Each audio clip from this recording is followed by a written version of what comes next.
Good morning to one and all present here. Today I would like to introduce a very good friend of mine, an entrepreneur and a rare combination of IIT and IIM in the qualification, Sri Narayan Singh Ji Rao sir, co-founder of Prakritik Power, for giving us an expert webinar on the career opportunities for graduates post COVID-19. This talk is very beneficial for those students who are having the entrepreneurial mind setup, as well as they want to make their career or they want to go for the higher studies. Before giving his brief introduction, I would like to tell about him because he is a very down to earth personal, and we are in the connect from, I think, most more than 10 years. He is also one of our family connects. So I know him personally because he is a different kind of personality. And if I talk about his brief biography, then he has done his schooling from a very remote village near to Udaipur city. Then after that, he did his BTech from IIT Roorkee in 2005. He started his career as a software engineer with one of the leading giants, IT giants, Accenture, Bangalore. And after doing couple of years working with many more organization or the MNC, we can say, he went for MBA from IIM Ahmedabad. After completion of MBA, he has not chosen the campus placements because he has the different kind of mentality and the thought process in his mind. So because he want to become an entrepreneur, so that was in his mind. So he has never chosen the campus placement activities of IIMs. Then he started with research and consulting on a government policies and the schemes, and he founded Prakritik Power, a leading solar energy company based in Noida. He has authored more than 4 books and writes poetry too. He has traveled across the country and he has delivered more than 100 plus motivational talk to many students as well as the entrepreneurs. So we welcome you, sir, behalf of whole Gitanjali family. You are among us, and I think it will be very nice experience for all the audience to hear you, the expertise of yours, your knowledge sharing, your life history, and how you went ahead. So it will be really nice to hear you, sir. And with this, I would like to invite our respected director, sir, Dr. Vikas Misra, sir, to give away the welcome address. And then after that, we can initiate the webinar. Thanks a lot. Thank you very much. Over to director, sir. Thank you, Arvind. Thanks Thank a you, lot. sir. Thank you. Yeah. So, good morning, everybody. Friends, it is really probably I would say a great day for me to have this honor and pleasure to welcome Shri Narayan Singh Rao Saab. Namaskar, sir. I hope you are fine. So, नमस्कार sir. नमस्कार. namaskar, sir. धन्यवाद. Now, with just probably and seeing Mr. Narayan Singh Ji for 2 or 3 minutes, now I can very strongly say whatever Arvind has briefed me about Narayan Singh Ji is rather less. I found him so humble, so gracious. So that is what probably leaders are in terms of those who believe in shaping or serving the mankind. So friends, it is my pleasure on behalf of Gitanjali Institute of Technical Studies, on behalf of Gitanjali family, to welcome Shri Narayan Singh Ji for giving us time today to share his wisdom, to share his thought process on the entrepreneurship or on the career prospects post-COVID situation. We all are aware about current scenario, and just today morning itself I was thinking that probably we have now talked a lot about COVID, about corona since last almost three plus months. Now it is probably time for all of us to look ahead. We cannot become stagnate at one point. We should not now only be into that trap of corona. We should look ahead, we should look forward. And as a professionals, as a technical professional or as a management professionals, it is rather our responsibility also that we own something to society, where we have to give direction, where we have to contribute whatever we have studied. Those who are working, they have got their own responsibilities, the undergraduate and the postgraduate students, those who are at the junction of passing out. The intellectual world, it is now onus of the intellectual world also to show the path, because I am of firm belief that tough circumstances brings the best out of a person. These type of situation, from the day one I am maintaining that this has given us an opportunity to perform within the very limited resources. Nobody has thought 3 months back that we all will be in such scenario, and I'm no longer willing to talk what were the scenario. Everybody is aware. We should look ahead, we should be optimistic, and obviously there is a career, there are huge career opportunities. I always believe there is no crisis of career or job opportunities in India. It's a huge land, a diverse land of 135 crore plus citizens, countrymen are here. Rather, there is always a scarcity of manpower, scarcity of innovative minds, about the entrepreneurs who can take up that challenge of being creative, being contributing to the society. Few of the areas where I see there will be a lot of career demand is probably the rural sector, the agriculture sector. Healthcare management or healthcare administration is going to be an area where there will be a huge lot of startup will be coming. Technology based, we have seen a tremendous application of technology since last 3 months. Probably the technology gain or the application of technology which we have seen from March onwards, it would have taken probably at least minimum 18 months or 2 years to implement these type of things had it been a normal condition. So in what way technology, the IoT part, the artificial intelligence, there will be huge demand. But for all this, what I feel the basic foundation or the basic fundamental will be in what way we are going to develop or refine or retune our skill set, our digital skill set, our upskilling and reskilling, both will be coming. In what way we are going to refine, in what way we are going to learn the new technologies, develop the new attributes, because there are enough opportunities, there are enough number of social problems where we as a technocrats or as a managerial professional, we have got huge opportunity where we can contribute, where we can develop that ecosystem. Because right now what we have witnessed, what we are feeling, that we are having as a country, we are having a resources, but probably to put those resources into a one fixed proper system, that supply chain, that optimization of supply chain is what is very much needed. And probably the entire world has realized the importance that we have to synchronize, we have to channelize the available resources are there. When we talk particularly in terms of India, our country,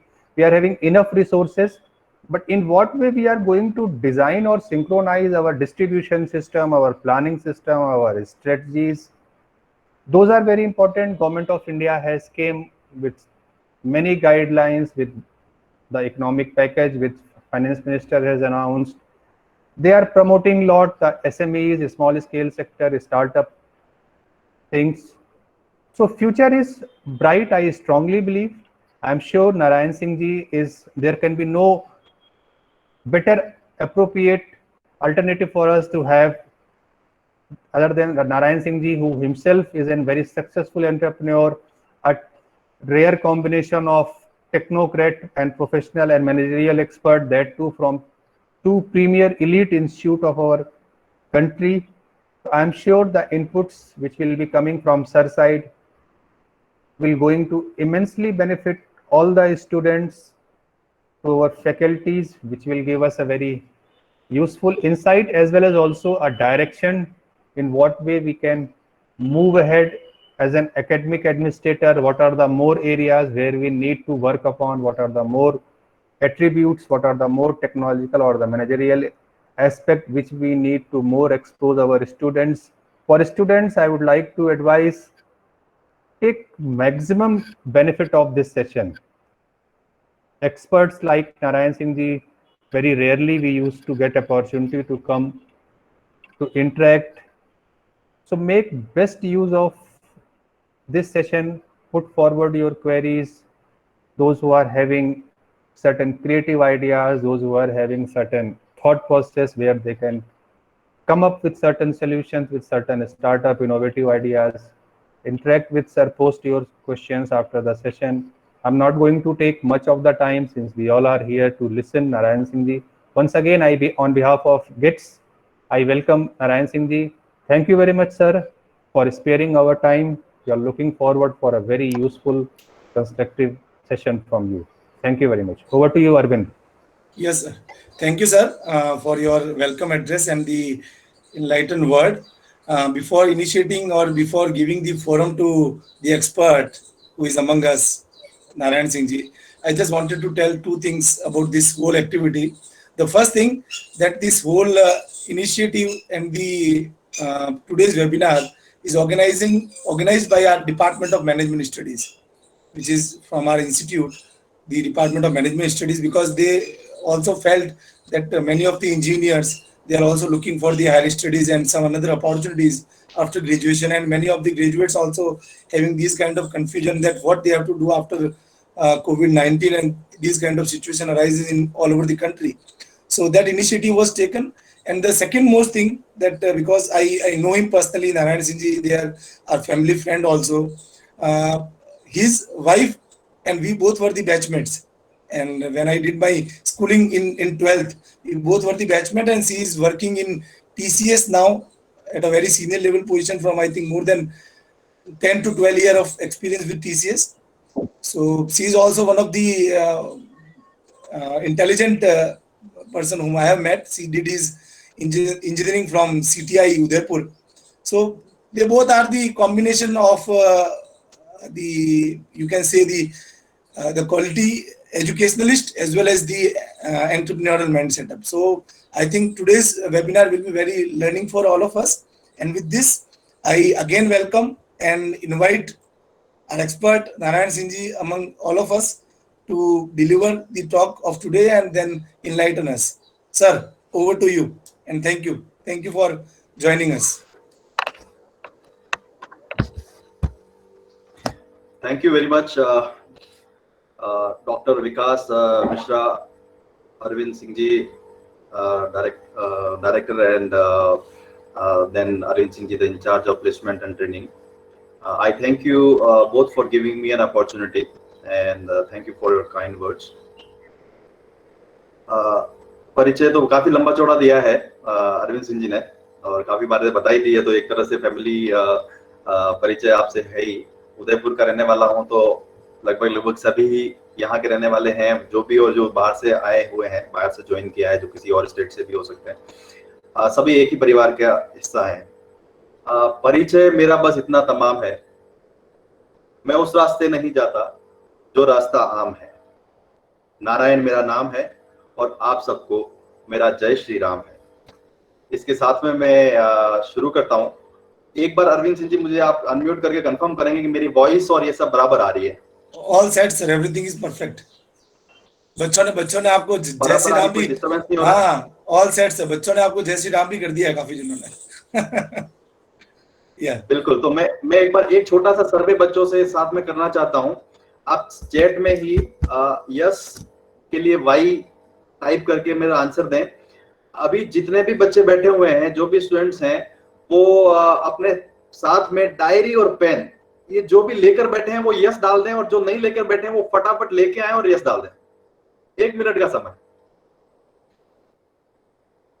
बहुत सुंदर। रमेश, राहुल, भुवनेश, कन्हा, हिमांशी, शिवराम, राजकुमार, पार्थ, साक्षी, अनुराग,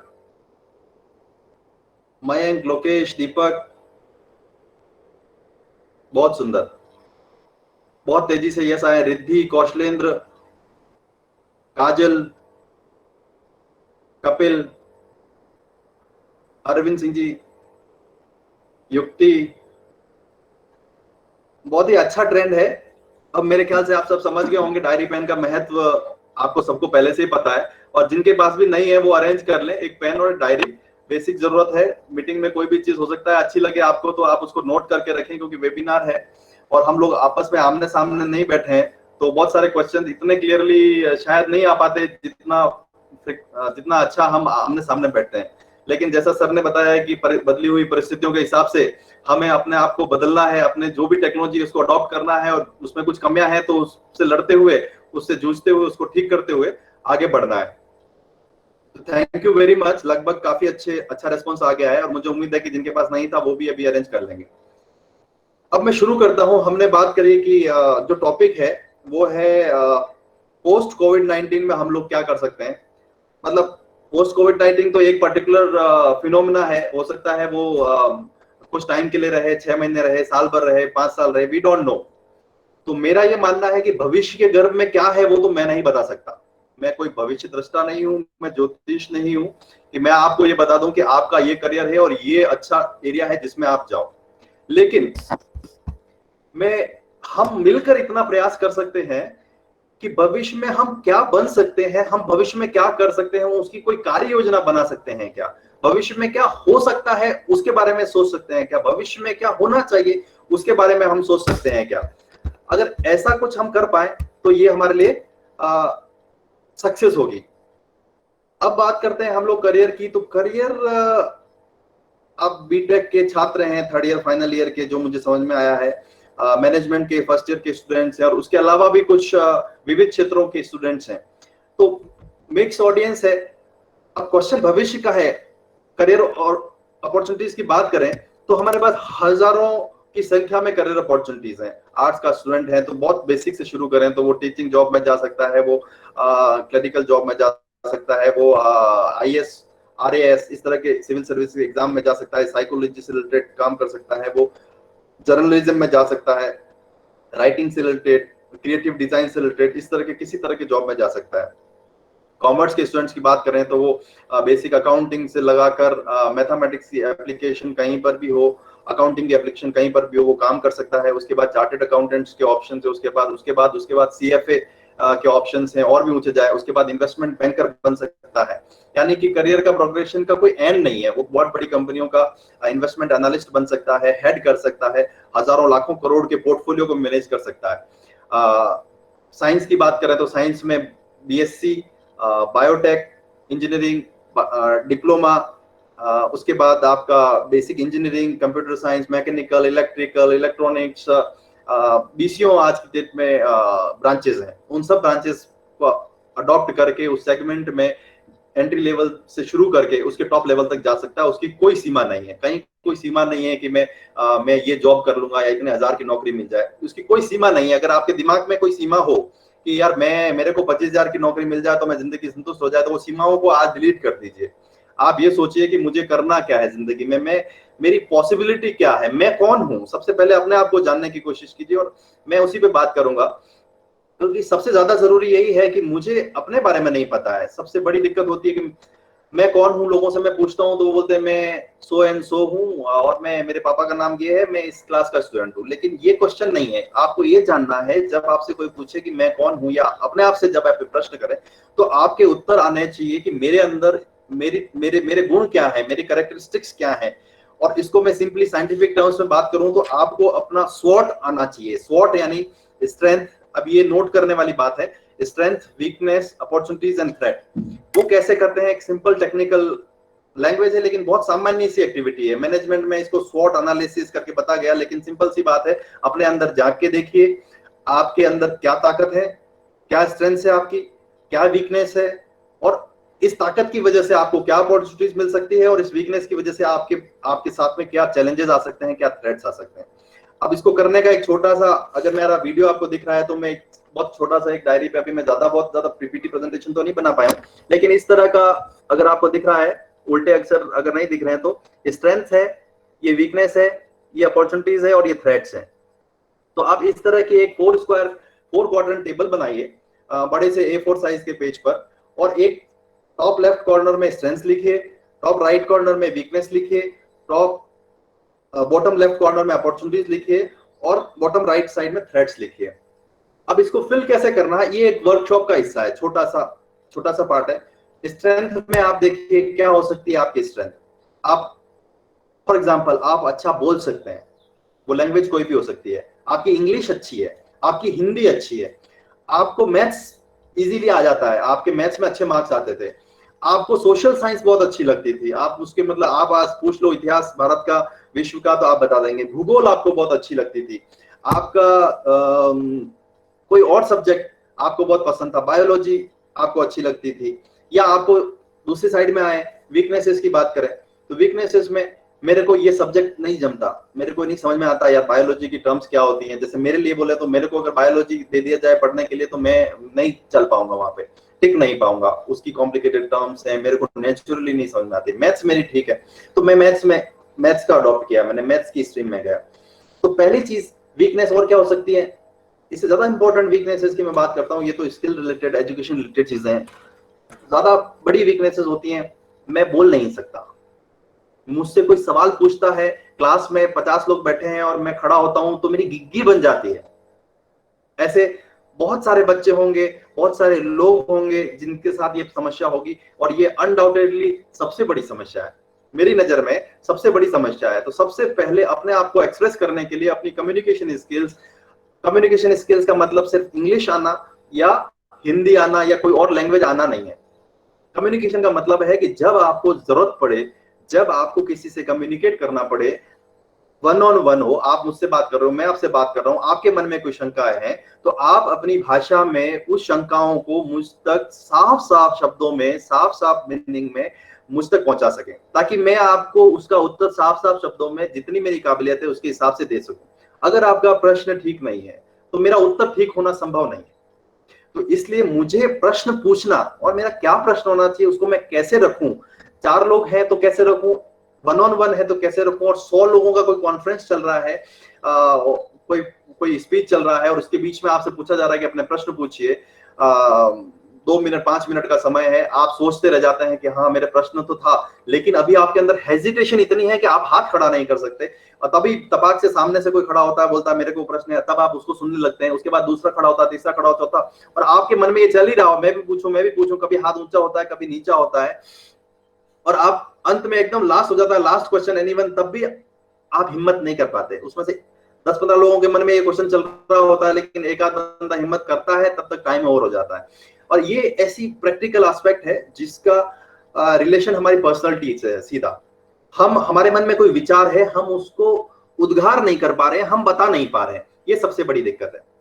तो सबसे बड़ा skill as of today, being a management student, being an engineering student, first year to fourth year, management first year or second year, whether you are appearing for placement or not, whether you are just joined the college, communication skills should be one of your top priority. And when I'm saying communication skills, I am not talking only about English.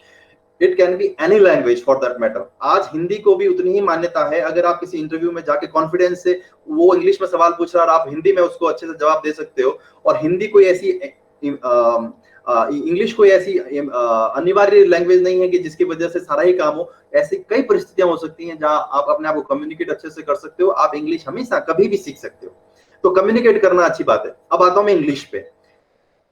हमारी मातृभाषा हिंदी है, कुछ लोगों की गुजराती होगी, कुछ लोगों की और दूसरी भी हो सकती है, तमिल, तेलुगु। हमें एक दूसरी लैंग्वेज इंग्लिश आज ग्लोबल लैंग्वेज हो चुकी है। आज हम लोग कॉलेज में, स्कूलों में, हर जगह देख रहे हैं, पेपर्स आते हैं, सॉफ्टवेयर टूल्स आ रहे हैं, उसकी लैंग्वेज देखते हैं, सब इंग्लिश में आ रहा है, करिकुलम इंग्लिश में आ रहा है। हिंदी की भी स्वीकार्यता बढ़ रही है, उसमें भी मटेरियल ज्यादा उपलब्ध हो रहा है, लेकिन एक अल्टरनेट लैंग्वेज होने की वजह से हमें इंग्लिश पर भी ध्यान देना है।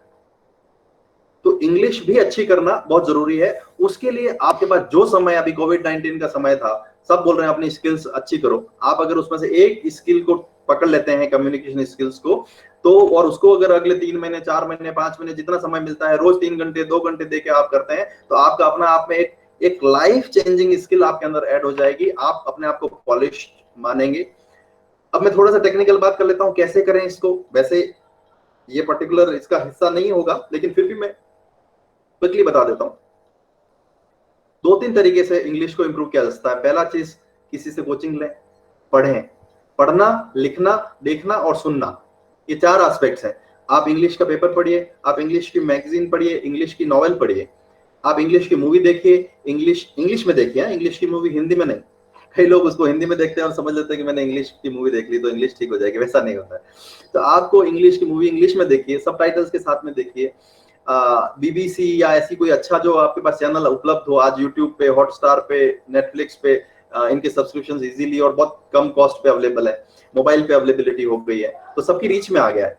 आप बीबीसी आधा घंटा सुनिए उसको, उसके किसी पर्टिकुलर प्रोग्राम को रोज देखिए, जहां आपकी 2 तरह की स्किल्स डेवलप हो सके। एक तो ग्लोबल चल क्या रहा है, और दूसरा इंग्लिश पे ध्यान दीजिए, वो कैसे बोल रहे हैं, ध्यान दीजिए वो कैसे प्रोनाउंस कर रहे हैं, ध्यान दीजिए कि अब तक आप उस वर्ड को कैसे प्रोनाउंस कर रहे थे।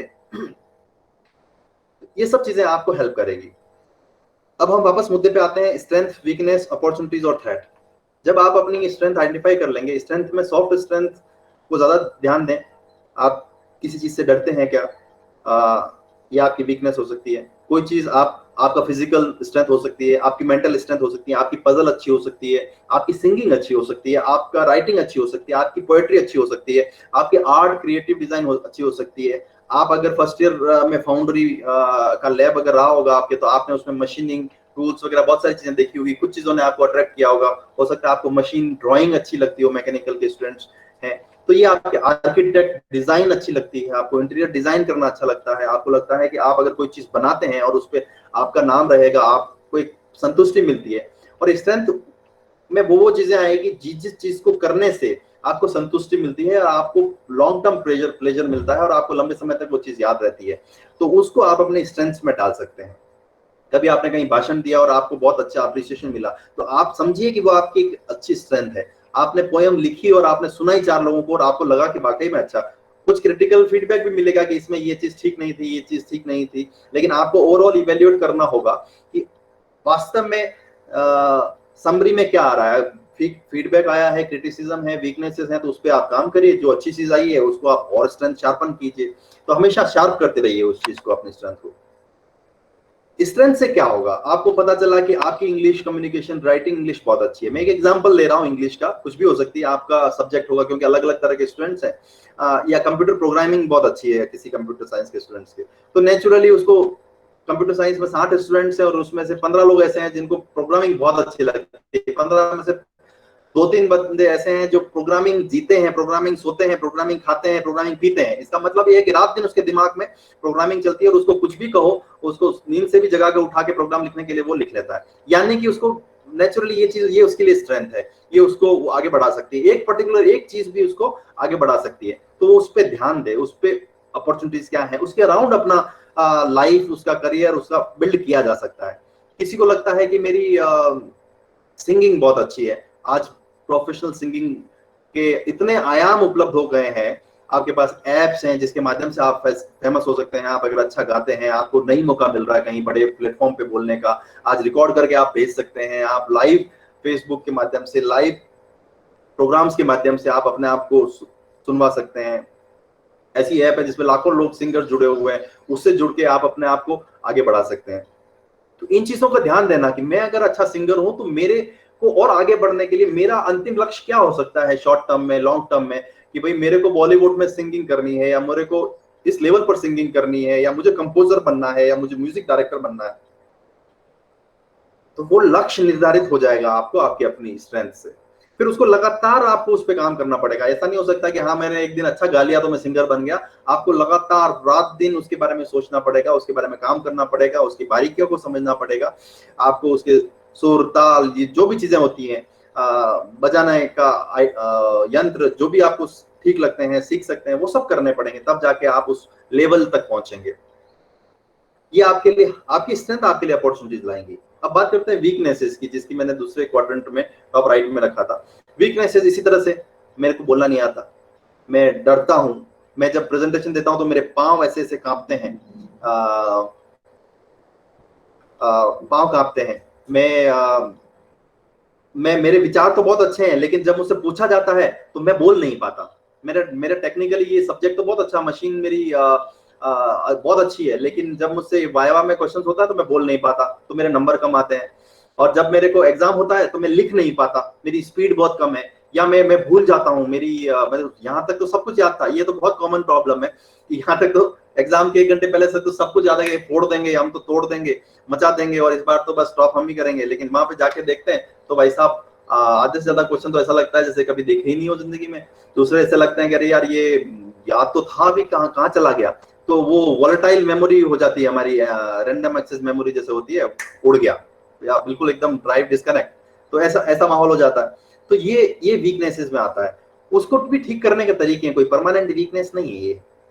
अब ये क्या है, ये आपके लिए थ्रेट क्रिएट करते हैं। आपकी अगर वीकनेस है, आपको याद नहीं रहता, या आपने याद ठीक से नहीं किया और आपने लास्ट मोमेंट में याद किया, तो आपके लिए थ्रेट है कि एग्जाम में जाके भूल जाओगे आप। आपने इंटरव्यू से 2 दिन पहले ही तैयारी की, लेकिन साल भर जो आपका सब्जेक्ट था 4 साल पढ़ा, आपने कभी ध्यान नहीं दिया उस पर, 2 दिन पहले तैयारी की, आपने सोचा इंटरव्यू में ये 4-5 क्वेश्चन पूछेंगे, 2-4 लोगों से पूछ लिया आपने गूगल पे सर्च कर लिया और आप तैयारी करके गए, और जैसे आप थोड़ा सा इधर से इधर हिला के क्वेश्चन पूछा, आप एकदम ब्लैंक आउट हो जाते हैं। आपको लगता है यार ये क्या हुआ, मैंने तो अच्छी तैयारी की थी और मेरे साथ क्या हुआ। अक्सर एक शिकायत कॉम्पिटिटिव एग्जाम देने के बाद में आती है, चाहे वो नीट का एग्जाम हो, रीट का हो, किसी का भी एग्जाम हो, कि यार मैं 2 नंबर से रह गया, मैं 1 नंबर से रह गया, और यार उस कैटेगरी में ये जो थी मेरी बस आधा नंबर रह गया, मेरा वहां क्वेश्चन गलत हो गया। लेकिन ये सिर्फ रह गया नहीं है, ये बहुत बड़ा स्टेटमेंट है, क्योंकि हार और जीत का जो अंतर था वो इतना ही था, आधे नंबर का। क्योंकि अगर मान लो 60.00 आपकी अगर कट ऑफ लिमिट थी और आपके 59.95 नंबर आए, 59.95, तो भी आप तो नहीं पास हुए ना उसमें। अब आप 0.05 को पकड़ के बैठे रहिए अगले 1 साल तक, जब तक नया मौका नहीं मिले, या हो सकता है आपके लिए वो लास्ट मौका हो, अगले साल 59.95 भी ना आए और आप 52 पर आ जाएं, यही सोच के कि मेरे को तो सब आता था, खाली इतना ही मुझे काम करना है, मुझे इसी पे काम करना है। लेकिन आपको हमेशा होलिस्टिकली कंप्लीट पिक्चर को साथ में देखते हुए आगे बढ़ते रहना चाहिए, वरना आपकी वीकनेसेस आपके लिए थ्रेट बन के कब आएगी। अभी आप 4 साल खूब पढ़ाई में ध्यान देते हो, लेकिन आपकी कम्युनिकेशन स्किल्स पे ध्यान नहीं दिया, जैसे इंटरव्यू आएगा, 4 लड़के आए, 2 लड़के ऐसे थे जिनका टेक्निकल भी ओके था और इंग्लिश ठीक थी, तो वो आपको पता चलेगा यार इन लड़कों ने निकाल लिया और मैं तो सबसे होशियार था, मेरे सबसे अच्छा मेरा का टेक्निकल साउंड था, लेकिन somehow I missed to take it up। 1 minute के लिए मैं पॉज लूंगा, मेरी बैटरी मुझे लगता है थोड़ा सा ड्रेन हो जाएगी, तो मैं अपना पोजीशन चेंज कर रहा हूँ।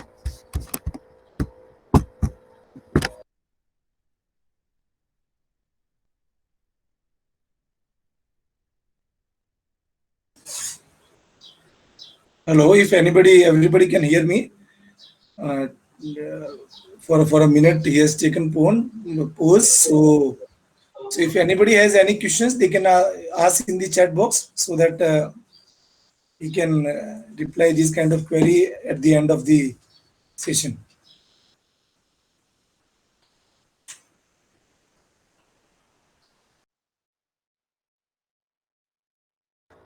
जी, about that थोड़ा सा डिस्टर्बेंस हुआ। I am back. तो मैं बात कर रहा था अपनी स्ट्रेंथ और वीकनेस की, तो आप उसको इवेल्युएट कीजिए, अपने आप को समझिए कि आप कौन है, आपकी स्ट्रेंथ क्या है, वीकनेस क्या है। ये आपका, यहाँ से आपके डिसीजन शुरू होंगे कि मैं आगे जिंदगी में भविष्य में क्या कर सकता हूँ। अब हम बात करते हैं करियर अपॉर्चुनिटीज की। तो करियर अपॉर्चुनिटीज तो बहुत सारी हैं, मतलब उस पे अगर मैं बात करना चाहूँ तो हर एक स्टूडेंट्स की अपनी स्ट्रेंथ के हिसाब से दुनिया भर की चीजें निकलेगी, और हर एक स्टूडेंट के साथ में 1-1 घंटा 2-2 घंटा बैठेंगे, तब जाके समझ में आएगा कि वो क्या कर सकता है, उसको क्या करना चाहिए। तो हम अभी इस फॉर्मेट में, मुझे नहीं लगता कि वो अभी संभव है, लेकिन आपके लिए आज competitive exam, NEET, REET, GRE, GATE, TOEFL, international education के लिए, जीमेट, इंटरनेशनल एमबीए के लिए, कैट एमबीए के लिए, यूपीएससी की तैयारी, आरएएस, रेलवे अप्रेंटिस, एनडीए, बहुत सारे एग्जाम है, आईईएस, इंजीनियरिंग सर्विसेज के लिए डायरेक्ट एग्जाम्स होते हैं कई यूनिवर्सिटीज के, कई कंपनीज के, जीमेट के गेट के स्कोर के बेस पे आपका सिलेक्शन होता है। आईसीआर के सेंटर्स हैं एग्रीकल्चर सेक्टर में। So there are so many opportunities. Point ये है कि आप उन अपॉर्चुनिटीज को लेने के लिए तैयार हैं क्या, आप उसमें अपना स्पेस बना सकते हैं क्या, ये आप पे डिपेंड करेगा। कोई एक दिन में किसी कॉलेज को ज्वाइन कर लेने से या किसी एक बार किसी को सुन लेने से आपका करियर बन जाएगा, ऐसा नहीं। आप वो सिर्फ पॉइंट, मतलब इतना सा सागर में एक बूंद जितना कंट्रीब्यूशन मेरा रहेगा, अगर मैं कहूँ कि कुछ रहेगा तो कुछ लोगों की जिंदगी में उतना ही, एक बूंद जैसा मेरा कंट्रीब्यूशन है तो 5-7 बूंद जैसा कंट्रीब्यूशन कॉलेज का रहेगा। बाकी 99% कंट्रीब्यूशन आपका, आपकी जिंदगी में आपका खुद का रहेगा। और उससे ज्यादा किसी और का रहता है तो आपके परिवार का रहता है, और उसके बाद किसी का रहता है तो वो फिर आसपास के एनवायरनमेंट का रहता है। अब जैसे बिजनेस अच्छा खासा चल रहा हो और कोविड जैसी सिचुएशन आ जाए तो सब बंद हो गए, किसी की होटल थी, अब कोई ग्राहक ही नहीं आ रहा, तो क्या कर सकता है वो, तो वो एनवायरनमेंट उसका। लेकिन ये बाद में वापस जब खुलेगा तब के लिए वो अपने आप को कैसे प्रिपेयर करता है, कैसे अपने आप को बना के रखता है, क्या उसने फ्यूचर की योजना बना के रखी थी अपने आप को इन मुश्किल हालातों में बचाने के लिए, तो ये मैटर करता है। तो अपने आप को जानिए सबसे पहले। और दूसरा ये है कि आपका जो भविष्य है, आज की तारीख में आप क्या निर्णय लेते हैं, क्या डिसीजन लेते हैं, उसका कुछ मिला जुला परिणाम होता है। Your future is net result of the choices you make today in the present moment. आज मैंने डिसाइड किया कि आज मैं 12th करने के बाद मैंने डिसाइड किया कि मैं मेरे पास 2 चॉइसेस है। लेटेस्ट से मैंने साइंस मैथ्स से लिया था, मेरे पास 2 चॉइस मेरे लिए, फॉर एग्जांपल मेरे पास भी 2 चॉइसेस थी। मैं उसी का उदाहरण दे लेता हूँ, ज्यादा इजी रहेगा। तो 99 में मैंने 12th किया, गुरु गोविंद सिंह स्कूल है अपना चेटक सर्कल पर, उससे मैंने 12th किया था साइंस मैथ्स में। ठीक ठाक परसेंटेज आए थे। उसके बाद चॉइस थी मेरे पास कि मैं कुछ बीएससी कर लूं या इंजीनियरिंग साइड में चला जाऊं। तो पता चला आसपास के दोस्तों से कि वो लोग कोटा कोचिंग के लिए जा रहे हैं, तो मैं भी चला गया उनके साथ में। पहले साल मैंने, सर हम ये जानना चाहेंगे ठीक ठाक परसेंटेज कितने थे, थोड़ा बच्चों को मोटिवेशन मिले इससे। आज की कंपैरिजन करेंगे तो मतलब बहुत कम थे, लेकिन फिर भी उस टाइम जो परसेंटेज थे उसकी वजह से मेरी ऑल राजस्थान रैंक 47 थी 10th में और 37 थी 12th में, और परसेंटेज थे 84.55 10th में और 84.31 इसमें 12th में। अब आज की डेट में तो 99.9 भी कम पड़ रहे हैं। तो इसलिए ठीक है। तो मेरे पास चॉइसेस थी कि मैं बीएससी कर लूं, इंजीनियरिंग कर लूं, ठीक है, 2 चॉइसेस थी। आईआईटी में आई विल टेल यू कि मेरे को 10th में भी ये नहीं पता था कि आईआईटी जैसा सिस्टम एग्जिस्ट करता है। 11th में 12th में जब मेरे दोस्त लोगों ने ये बोला कि वो कोटा जा रहे हैं, तो मैंने ये इंक्वायरी की कि वो कोटा क्यों जा रहे हैं। पता चला कि वहाँ प्रिपरेशन होती है, एजुकेशन इंस्टीट्यूट्स हैं, और उसमें इंजीनियरिंग पीईटी एग्जाम हुआ करता था, प्री इंजीनियरिंग टेस्ट राजस्थान के लिए, और वो होता है और साथ में आईआईटी होता है। तो अधिकतर बच्चे पीईटी के लिए और आईआईटी के लिए वहां जाते थे। तो मैंने भी फिर डिसाइड किया कि मैं भी जाऊंगा, क्योंकि मैथ्स ली थी और ज्यादा उस टाइम कोई बहुत ज्यादा करियर चॉइसेस इतना सोच भी नहीं सकते थे। इतने आज करियर सेमिनार या गाइडेंस या इतने सारे एक्टिवली ना होते भी थे, और जो जानकारी आसपास के लोगों के पास होती थी वही टोटल जानकारी होती थी। तो 1 साल के लिए मैं गया। पहले साल मैंने आईआईटी भी दी और पीईटी भी दी। तो मेरा पीईटी में कुछ 700 समथिंग रैंक आई थी, और आईआईटी में मेरा प्री और मेंस होता था, तो प्री में हो गया था लेकिन मेंस में नहीं हुआ था मेरा पहले साल में, यानी 2000 में। तो मेरे पास चॉइस थी फिर कि मैं पीईटी के जो रैंक थी वो रीजनेबल रैंक थी, मुझे सीटीआई मोस्ट लाइकली मुझे सीटीआई कॉलेज मिल जाता, नहीं तो कोई ना कोई 700 रैंक थी तो 1000-1500 के स्ट्रेंथ थी उस टाइम, तो मुझे मिल जाता कोई ना कोई कॉलेज, मोस्ट लाइकली सीटीआई मिल जाता। तो मेरे पास चॉइस थी। फिर मैं अपने पिताजी के साथ बैठा कि क्या करूं। एक ऑप्शन है कि मैं सीटीआई ज्वाइन करूं और एक ऑप्शन है कि मैं आईआईटी जाना चाहता हूं। लेकिन मेरे मन में एक निश्चय था कि यार मैं अगर मैं जाऊंगा तो मैं आईआईटी में ही जाऊंगा। एक दृढ़ निश्चय था, उसको डिटर्मिनेशन कह सकते हो। मैंने कहा पापा 1 साल और ट्राई करता हूं मैं, मेरे को जाना तो आईआईटी में है, फिर अगर नहीं हुआ तो फिर हम देखेंगे सेकंड चॉइस पर। तो पापा ने कहा कोई बात नहीं, ठीक है, यू गो अहेड, 1 साल और तैयारी कर लो, 1 साल और ड्रॉप कर लो। तो मैंने दूसरा साल ड्रॉप किया, और दूसरे साल मेरे पास मुझे आईआईटी का रास्ता मिल गया। और उसमें भी रुड़की का उस टाइम लकीली मेरी किस्मत तेज थी कि Roorkee separate university of Roorkee हुआ करती थी जब मैंने एग्जाम दिया था, और उसी साल जब मैंने एग्जाम दिया उसके तुरंत बाद वो आईआईटी बन गई थी, और रुड़की का सेपरेट एग्जामिनेशन होता था और आईआईटी का सेपरेट एग्जामिनेशन होता था। So I was the last person, last batch who gave the exam of Roorkee entrance examination. और उस टाइम ये माना जाता था कि आईआईटी के एग्जाम से भी कठिन रुड़की का एग्जाम है। कम लोग उसमें, हर एक 400-500 में से एक बंदे का सिलेक्शन होता था। तो ये उस टाइम स्थिति थी। तो यहाँ चॉइसेस ये थी कि मैं एक चॉइस पकड़ लूं, इजी रास्ता जो मेरे लिए हो गया है, या मैं थोड़ा और प्रयास करूं। मैं जो कहना चाहता हूं वो यही है कि क्या आप कहाँ रुकेंगे, किस जगह अपने आप को रोकेंगे। आप कहेंगे कि यार मेरी पोटेंशियल यहाँ समाप्त हो गया है, मेरी पॉसिबिलिटीज यहाँ समाप्त हो चुकी है, या मेरे पास और पॉसिबिलिटीज है। तो आप ये चीज डिसाइड करते हैं, तो ये चीज तय करिए। ये चॉइसेस अगर मैंने उस दिन ये तय कर लिया होता कि चलो ठीक है, पारिवारिक परिस्थितियां ऐसी अलाउ नहीं करती कि मैं एक साल और अफोर्ड कर सकूं जैसा कि था, लेकिन मेरे पापा ने हिम्मत करी और मुझे जहां से भी पैसे इकट्ठे करके मुझे दे दिए। मैंने भी चॉइस ली कि मैं उसी करियर पॉइंट में ही रिपीट कर लेता हूं क्योंकि मुझे डिस्काउंट मिल रहा था। तो वो एक डिसाइड किया। तो एक थोड़ा सा इजी गोइंग में, कम पैसे में वो मेरा एक साल और निकल गया। और दूसरा करियर पॉइंट में यह था कि रिपीटर्स के लिए ज्यादा फोकस करते थे, तो मुझे उसका बेनिफिट मिला। तो कुल मिला के जो मैंने उस टाइम डिसाइड किया कि मुझे इसमें नहीं जाना है, मुझे उसमें ही जाना है, मुझे ये रिपीट करना है, तो उन्हीं निर्णयों का रिजल्ट मुझे उस फॉर्म में मिला कि मेरा उसमें सिलेक्शन हुआ, मुझे रुड़की में एडमिशन मिल गया और मैं फिर आगे बढ़ा। रुड़की से निकलने के बाद में जॉब मिली। अब फिर मैं बताता हूँ एक एग्जांपल। रुड़की में जाने के बाद मैंने काफी गलतियां की, बहुत गलतियां की, और जो हम सब करते हैं, और मैं उसी स्टेज की बात कर रहा हूँ जिस स्टेज में आप आज हो। रुड़की में जाने के बाद में मेरे मन में एक गलतफहमी पैदा हो गई थी, और मैं अब उसको बहुत साफ साफ शब्दों में स्वीकार करता हूँ और बोलता हूँ, गलतफहमी क्या पैदा हो गई। अब हम रुड़की में आ गए हैं, आईआईटी में आ गए हैं, अब क्या करना, अब मुझे किस बात की चिंता, अपने आप होगा, सब कुछ होगा। ये बहुत बड़ी गलती थी। तो मैंने पढ़ाई लिखाई पे बहुत ज्यादा ध्यान नहीं दिया, टू बी वेरी ऑनेस्ट, मैंने पढ़ाई लिखाई में बहुत ज्यादा ध्यान नहीं दिया। तो मेरी एवरेज परफॉर्मेंस ही रही, पास तो होता गया लेकिन एवरेज परफॉर्मेंस रही। यानी कि अगर मैं परसेंटेज 65-70% के आसपास में रहा, जबकि मैं 85% परसेंटाइल में हुआ करता था।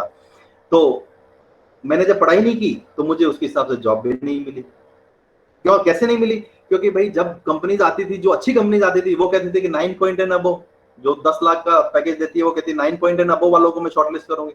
उसके बाद मान लो 6 लाख से 9 लाख वाली बोलती थी कि भाई 8 से ऊपर वालों को मैं शॉर्टलिस्ट करूंगी। ऐसे ऐसे करके निकलते जाते थे।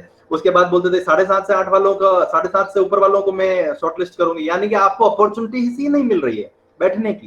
कारण मैंने जो डिसीजन लिया, मैंने जो निर्णय लिया था, कॉन्शियसली सबकॉन्शियसली, गलतफहमी में, गाइडेंस के अभाव में, कि यार अब पढ़ के क्या करना है, ठीक है पास तो हो ही रहे हैं, इतनी मेहनत कर लेंगे कि पास हो जाएंगे, फेल नहीं होंगे। नौकरी तो प्लेसमेंट में सबकी लगी जाती है, 100% प्लेसमेंट होता है, हमारी भी हो जाएगी। लेकिन उसकी वजह से ये हुआ कि जहां मेरा पोटेंशियल 10 लाख 15 लाख, एक एग्जांपल दे रहा हूं, पैसे मैटर नहीं करते, लेकिन एक शायद जो टॉप, जिसको कॉलेज में ड्रीम जॉब कहते हैं, वो भी मैं ले सकता था। मेरे में पोटेंशियल था, काबिलियत थी, लेकिन मेरी जो चॉइस थी, मैंने जो डिसीजन लिया, वो मेरे लिए भारी पड़ी। और फिर मेरे को एक्सेंचर में जॉब मिली।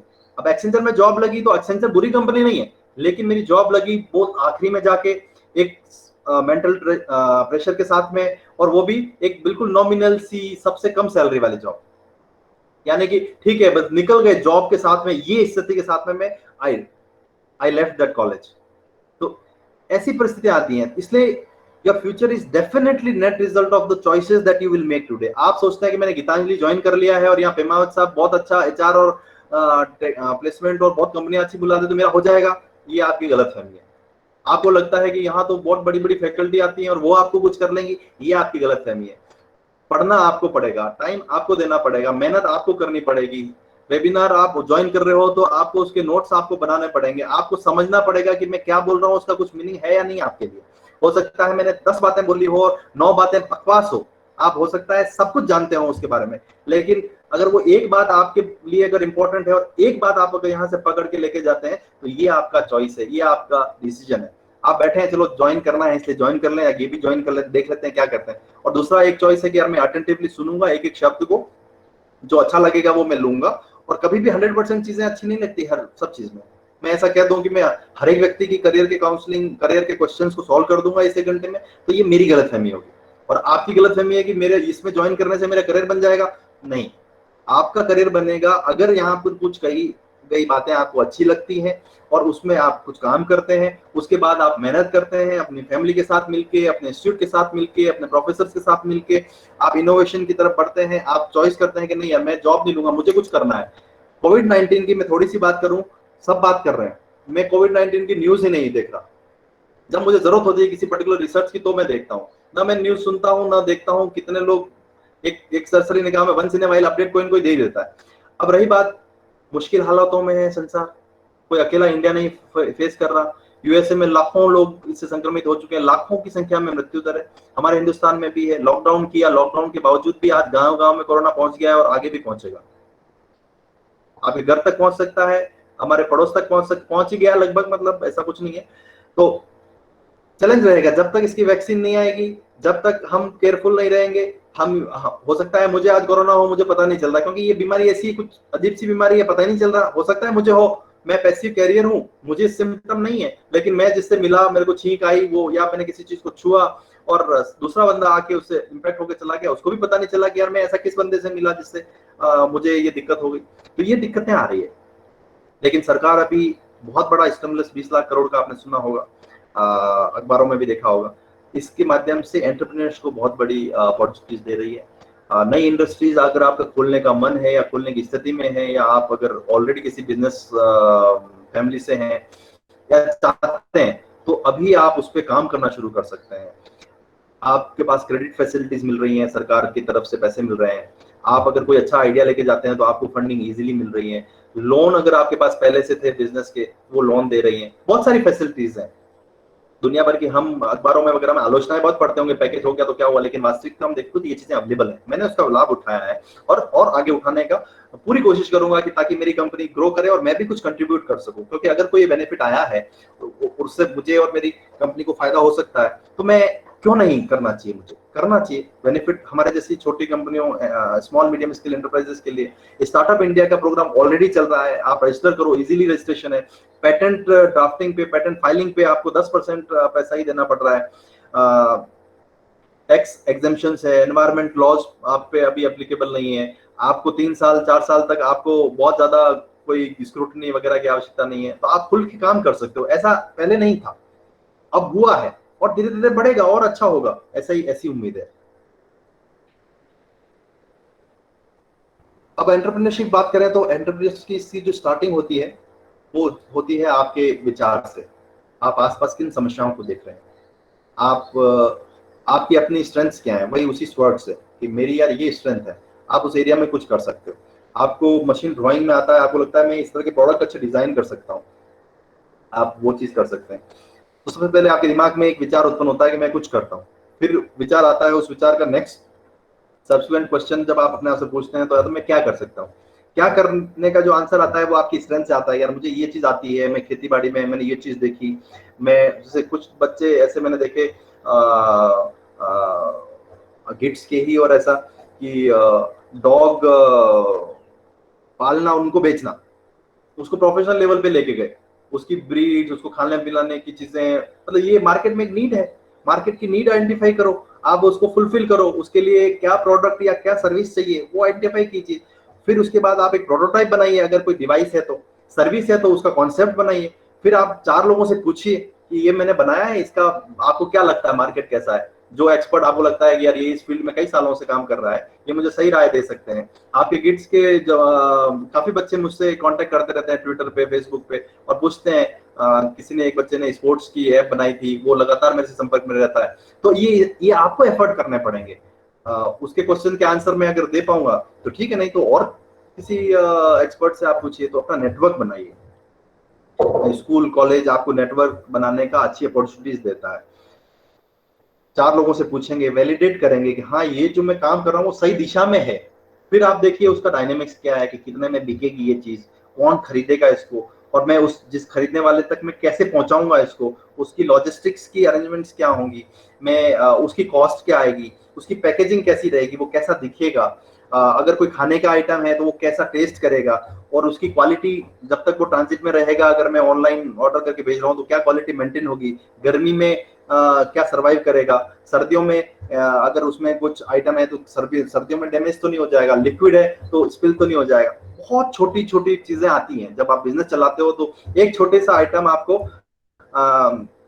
आपके बिजनेस को ऊपर से नीचे और नीचे से ऊपर ले जा सकता है। अगर आप अच्छे से करेंगे तो नीचे से ऊपर ले जा सकता है, और अगर बहुत ध्यान नहीं दिया तो एक झटके में ऊपर से नीचे ले जाता है। एक छोटी सी गलती आपकी भारी पड़ सकती है। क्वालिटी मेंटेन करना, पैकेजिंग मेंटेन करना, हाइजीन मेंटेन करना, लॉस को फॉलो करना। आपने कोई प्रोडक्ट बना दिया बहुत अच्छा, जिसका एनवायरनमेंट को नुकसान हो रहा है या उसका डिस्पोज मैकेनिज्म अच्छा नहीं है, प्रोडक्ट बहुत अच्छा है, आप बेचे जा रहे हो, लेकिन पता चला कि वो तो आपने ध्यान नहीं दिया इन चीजों पर, और उसको जिस तरह से करना था, उसका उपयोग या उसको डिस्पोज करना था, आपने नहीं किया, आपके कानूनी धारा को चल गई, फैक्ट्री सीज हो गई, आपकी 5, 7, 10 सालों की मेहनत एक झटके में समाप्त हो जाएगी। फिर आपका टीम आता है, आप किसके साथ में काम कर रहे हो, टीम के साथ में आपका रिलेशनशिप कैसा है।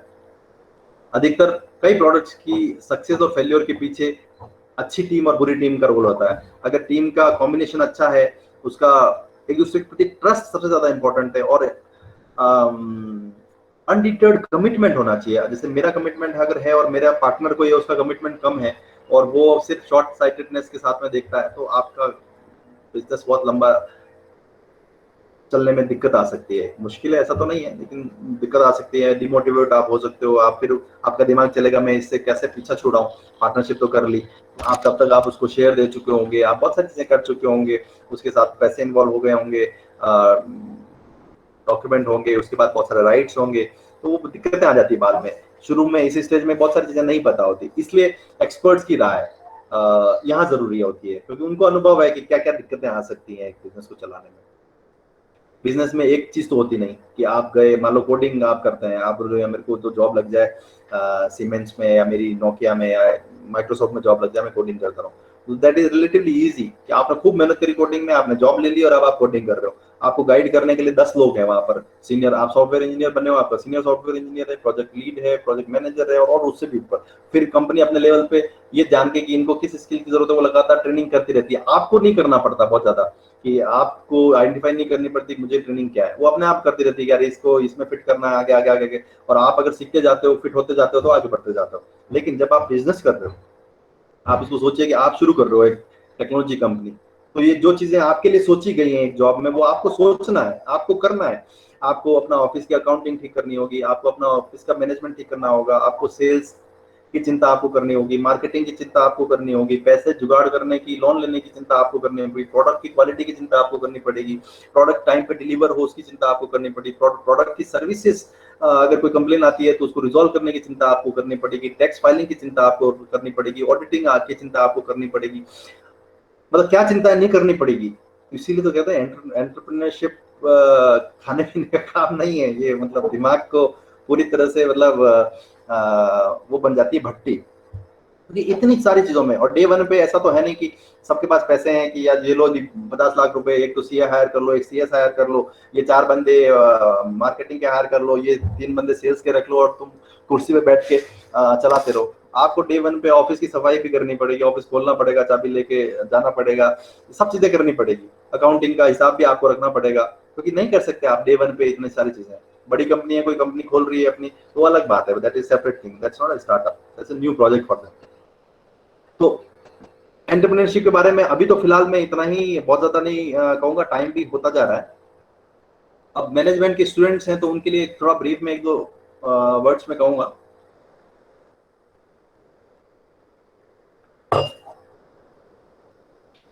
मैनेजमेंट के क्या क्या काम हो सकते हैं। मैनेजमेंट में हर तरह का मैनेजमेंट, कंपनी खुली, मैंने अभी बहुत सारे चीजों का जिक्र किया। हर जगह पे एक मैनेजमेंट की आवश्यकता है, logistics, marketing, sales, brand, reputation, operations, operations का team A, team B, team C, project execution, अगर सर्विसेज हैं आपका, जैसे इंफ्रास्ट्रक्चर की कोई कंपनी है, रियल एस्टेट की कोई कंपनी है, आपको लेबर से डील करना, लेबर लाने हैं, प्रोजेक्ट ऑफलोड करना है, किसी को सब कॉन्ट्रैक्ट पे देना है, किसी को ठेके पे देना है, तो contract management, procurement manager, procurement करना है, किस कॉस्ट पे प्रोक्योर करेंगे, कहाँ से कोटेशन लेंगे, कहाँ आपको चीज अच्छी क्वालिटी की और कम रेट में मिल रही है, कहाँ आपको किसको किससे लेना है, किससे नहीं लेना है, पेमेंट साइकिल क्या होगा, पेमेंट कैसे करेंगे, क्रेडिट फैसिलिटीज क्या होंगी, इनवॉइसिंग, मतलब ये सारी चीजें आपको मैनेजमेंट का जब एस्पेक्ट तो इतनी सारी चीजें आती हैं। उसके अलावा पर्टिकुलर मैनेजमेंट की कुछ फील्ड्स हैं, तो डेटा एनालिटिक्स मैनेजमेंट के लिए अपकमिंग फील्ड, या कह सकते हैं कि आज की डेट में जो चल रहा है वो डेटा एनालिटिक्स अपने आप में फील्ड है। Investment research, business research, business development के लिए कुछ नए आइडियाज, ब्रांडिंग अपने आप में एक बहुत बड़ी एक्सरसाइज होती है। ब्रांड मैनेजर होते हैं, उस ब्रांड का मैसेजिंग बराबर हो, टाइम पे हो। Advertisement is one part of it. Advertisement के क्या क्या फॉर्म हो सकते हैं, क्या कंटेंट होना चाहिए, क्या मैसेज होना चाहिए, ये सब चीजें मैनेजमेंट का कि ग्रेजुएट्स के लिए सोचने का विषय है। और सबसे इम्पोर्टेंट बात है ये है कि आप अपने अंदर विश्वास पैदा कीजिए, आप अपने अंदर ताकत पैदा कीजिए, आप अपने शब्दों पे ध्यान दीजिए। आपकी शब्दावली क्या है, आपकी डिक्शनरी क्या है। आपकी डिक्शनरी अगर सही है, यानी कि आप अगर सोचते हो यार, जैसे कई बार डिस्कशन करते हुए मैं देखता हूँ यार, अगर अधिकतर लोग यहाँ पे मेवाड़ के, तो मैं मेवाड़ी में कहना चाहता हूँ कि मुँह कहीं कर सकूँ यार, मुँह तो गरीब आदमी हूँ, हमारे पापा रखोटे तो पिया ही नहीं है। मतलब बाकी लोगों के लिए मतलब मैं क्या कर सकता हूँ, मैं तो गरीब हूँ, मेरे पास तो यार अपॉर्चुनिटीज नहीं है, मेरे पापा मुझे पढ़ा नहीं सकते, यार मैं वहाँ अफोर्ड नहीं कर सकता। तो ये सब चीजें जैसा आप सोचोगे ना वैसी ही उसकी परिणति होगी। तो आप अपने थॉट्स को अगर कंट्रोल कर सकते हो तो उससे बढ़िया चीज कोई नहीं है। कंट्रोल करना और उसको डायरेक्शन देना, सबसे इंपॉर्टेंट चीज है कि आप सोचते कैसे हो, सोचते क्या हो। क्या आप यहाँ बैठे बैठे धीरू भाई अंबानी की तरह सोच सकते हो? क्या आप यहाँ बैठे बैठे स्टीव जॉब्स की तरह सोच सकते हो? क्या आप उसकी स्टीव जॉब्स के बोर्ड रूम में जाके, स्टीव जॉब्स फॉर एग्जांपल, एक कल्पना करो आप यहाँ बैठे हो और आप स्टीव जॉब्स हो, स्टीव जॉब्स की ये बड़ी कंपनी है, आप सोचो कि वो अब क्या सोच रहा होगा, अपनी कंपनी को नेक्स्ट लेवल पर ले जाने के लिए क्या कर रहा होगा, क्या कर सकता था। और भी कोई निक बेजोस है या टेस्ला का जो फाउंडर है, वो कैसे सोचता होगा। स्पेस में जाने की बात कर रहा है, वो स्पेस में ले जाने की बात कर रहा है। आप सोच सकते हो क्या सोच रहा है वो, किस लेवल तक सोच रहा है। मेडिसिन में प्रिपरेशन करने के लिए लोग अभी जो वैक्सीन बनाने के लिए किस लेवल पर सोच रहे होंगे। तो ये सारी चीजें हैं। तो आपके thought I will address the questions, आपके थॉट क्या है वो आपकी डेस्टिनी तय करती हैं। कैसे तय करती हैं? Watch your thoughts, they become the words. मेरे दिमाग में जो अभी में जो चल रहा है वही मैं आपको बोल रहा हूँ ना, वही मैं बता रहा हूँ। वर्ड्स अलग से नहीं आते, वर्ड्स यहाँ से उत्पन्न होते हैं। तो ये आपका जो सेंट्रल प्रोसेसिंग यूनिट है, सीपीयू है, इसको ठंडा रखना, कूल रखना और इसको साफ सुथरा रखना और उसकी टाइम टू टाइम मेंटेन करना, ये आपकी जरूरत है, जिम्मेदारी है। इसके लिए योगा, व्यायाम, एक्सरसाइज ये भी जरूरी है। खान पान, आपका रहना सहना ये भी जरूरी है। इन सबको भी ठीक कीजिए। ये अलग, इसके बारे में ज्यादा नहीं बोलता, इतना बहुत है कि इनको भी ठीक करने की जरूरत है। इसके बारे में भी सोचिए। Watch your thoughts, they become your words. Watch your words, watch your words, they become the actions, and watch your actions, they become habits। क्योंकि आप जो सोचते हो वो आपके मुंह से निकलता है, जो मुंह से निकलता है उसी तरह की आपकी कार्य शैली बनती है, कार्य करने के तरीके बनते हैं, और जो कार्य आप लगातार करते हैं वो आपकी आदतें बन जाती है।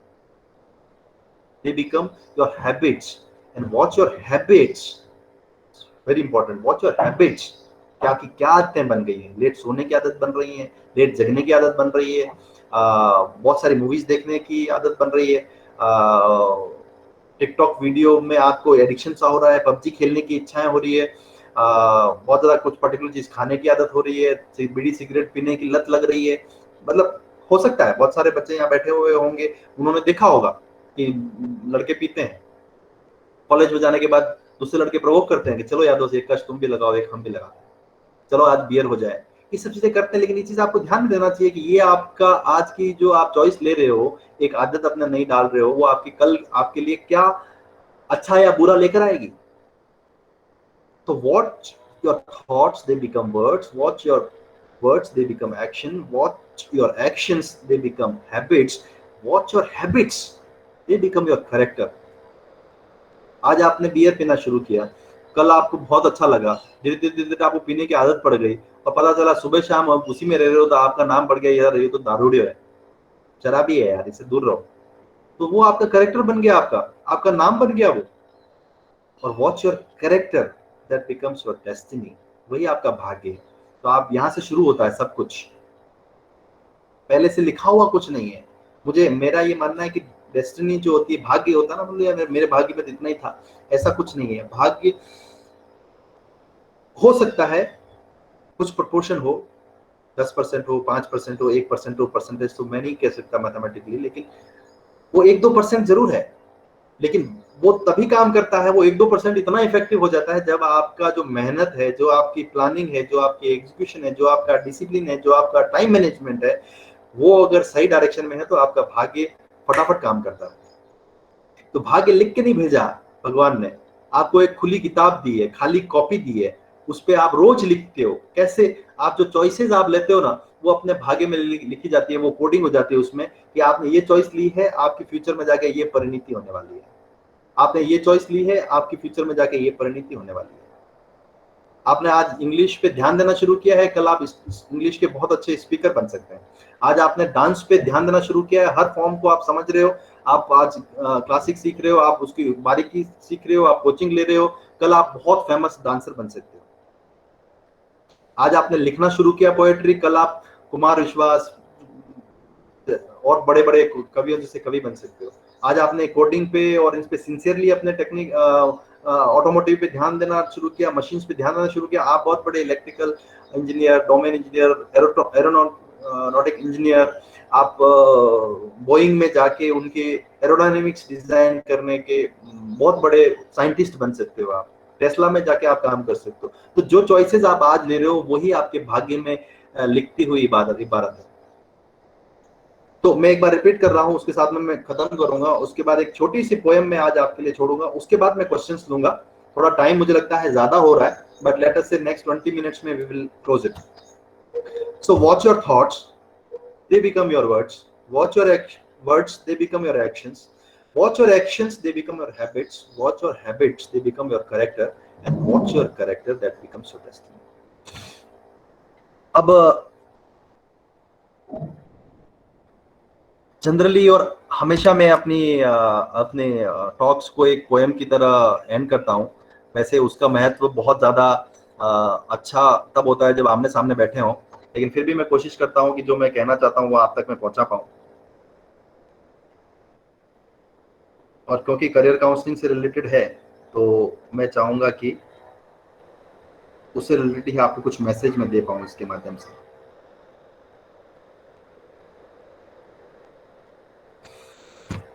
पोएम कुछ इस तरह से है। जीवन में कुछ करना है तो मन को मारे मत बैठो, जीवन में कुछ करना है तो मन को मारे मत बैठो, आगे आगे बढ़ना है तो हिम्मत हारे मत बैठो। जीवन में कुछ करना है तो मन को मारे मत बैठो, आगे आगे बढ़ना है तो हिम्मत हारे मत बैठो। चलने वाला मंजिल पाता, चलने वाला मंजिल पाता, बैठा पीछे रहता है, ठहरा पानी सड़ने लगता, बहता निर्मल रहता है। पाँव दिए चलने की खातिर, पाँव दिए चलने की खातिर, पाँव पसारे मत बैठो। जीवन में कुछ करना है तो हिम्मत हारे मत बैठो, आगे आगे बढ़ना है तो मन को मारे मत बैठो। बचपन में आपने एक कहानी सुनी होगी, तेज दौड़ने वाला खरहा, तेज दौड़ने वाला खरहा, दो पल चलकर ठहर गया, धीरे धीरे चलकर कछुआ देखो बाजी मार गया। चलो कदम से कदम मिलाकर, कोविड हो कोई और हो, समय के साथ कदम ताल मिलाकर चलो, चलो कदम से कदम मिलाकर, दूर किनारे मत बैठो, आगे आगे बढ़ना है तो हिम्मत हारे मत बैठो। धरती चलती, धरती चलती, तारे चलते, चांद रात भर चलता है। आप देखिए आपके आसपास सारी चीजें लगातार चलायमान है, गतिमान है, कोई रुका हुआ नहीं। जो रुका हुआ दिख रहा है वो भी रुका हुआ नहीं। धरती चलती तारे चलते चांद रात पर चलता है, किरणों का उपहार बांटने सूरज रोज निकलता है। हवा चले तो महक बिखेरे, हवा चले तो महक बिखेरे, तुम भी प्यारे मत बैठो। हवा चले तो महक बिखेरे, तुम भी प्यारे मत बैठो। आगे आगे बढ़ना है तो हिम्मत हारे मत बैठो। जीवन में कुछ करना है तो मन को मारे मत बैठो। Thank you very much. Arvind Singh ji. ये इसका लंबा। Thank you, sir. Thanks a lot. It's a very nice poem at the end, which has, I think, again the energy, full-fledged energy we have got. Sir अब बताइए क्या Hello? करना है आगे? हाँ मैं क्वेश्चन हाँ डायरेक्ट लूं या आप पूछेंगे क्या करेंगे? हाँ sir. Whatever you like, sir. This is all your forum, sir. चलिए। You can also take the question. I can also narrate the question for you. Sorry, Nishant Sahu पूछ रहे हैं कि what do you think for doing MBA after 2 to 3 years after graduation or while working with an organization? Is it good to do with an institute or university or abroad? तो काफी सारे question एक साथ उसने पूछ लिए हैं, तो अब आप पे डिपेंड करता है कि आप किस तरह से करते हैं। मेरी पर्सनल ओपिनियन ये है कि अगर आप 2-3 साल का एक्सपीरियंस ले लेते हैं, कम से कम 1-2 साल का, ज्यादा नहीं तो, और उसके बाद MBA करते हैं, तो उस MBA में जो पढ़ाया जाता है, समझाया जाता है, वो आपके लिए थोड़ा आसान हो जाता है और उसकी वैल्यू आप ज्यादा समझ पाते हैं। बजाय इसके कि आपने 4 साल की डिग्री की और 5वें साल MBA में चले गए, तो आपने सिर्फ पढ़ाई पढ़ा है 4 साल में, आपने उसको इम्प्लीमेंट करने का कहीं मौका नहीं मिला आपको, आप रियल वर्ल्ड में नहीं मिला। तो मेरी नजर में 1-2 साल 3 साल करने का ऑप्शन है, बेहतर है। अब रही बात, 2 तरह के MBA आज की डेट में है, काफी तरह के हैं। ऑनलाइन को छोड़ के मैं जो प्रैक्टिकल रेजिडेंशियल कोर्सेज होते हैं उसमें एक तो 2 साल के MBA है और एक 1 साल का MBA है। 1 साल का MBA जनरली 5-6 साल के एक्सपीरियंस के बाद है, तो आप आराम से 3-4 साल का एक्सपीरियंस करके आपको समय मिलेगा उसको सोचने का, उसको तैयारी करने का, आपको एक्सपीरियंस लेने का, जिसका आप यूटिलाइजेशन MBA करने के टाइम पे भी कर सकते हैं और उसके बाद आप उसका बेनिफिट भी उठा सकते हैं। तब तक आपको थोड़ा सा क्लैरिटी और हो जाएगी कि आप मुझे अपने करियर को किस डायरेक्शन में ले जाना है। अब आपका क्वेश्चन है, is it good to do with any institute और यूनिवर्सिटी और अब्रॉड? अब ये तो एनी इंस्टीट्यूट तो I will not say, you should always choose the institute. MBA अगर करना है तो आपको अच्छे कॉलेज से ही करना चाहिए, मतलब ऐसे ही करने के लिए MBA नहीं करना चाहिए, क्योंकि पिछले अगर आप 2-3 सालों का रिकॉर्ड देखेंगे तो हजारों नहीं तो सैकड़ों की संख्या में MBA के कॉलेज बंद हुए हैं। तो इसी कारण से हुए हैं क्योंकि वो MBA खुल तो गए लेकिन वो एजुकेशन या वो वैल्यू नहीं दे पाए स्टूडेंट्स को जो देनी चाहिए। तो अगर आपका बेसिक चीज कम से कम ये है कि आपका प्लेसमेंट करा दे, उसके अलावा और भी बहुत सारी चीजें आती हैं आपके ओवरऑल डेवलपमेंट में। आई होप निशांत आपका आंसर मैं दे पाया हूँ। कुणाल का आंसर है, सर आपकी ब्रांच क्या थी IIT में? तो वो इलेक्ट्रॉनिक्स एंड कम्युनिकेशन थी मेरी ब्रांच।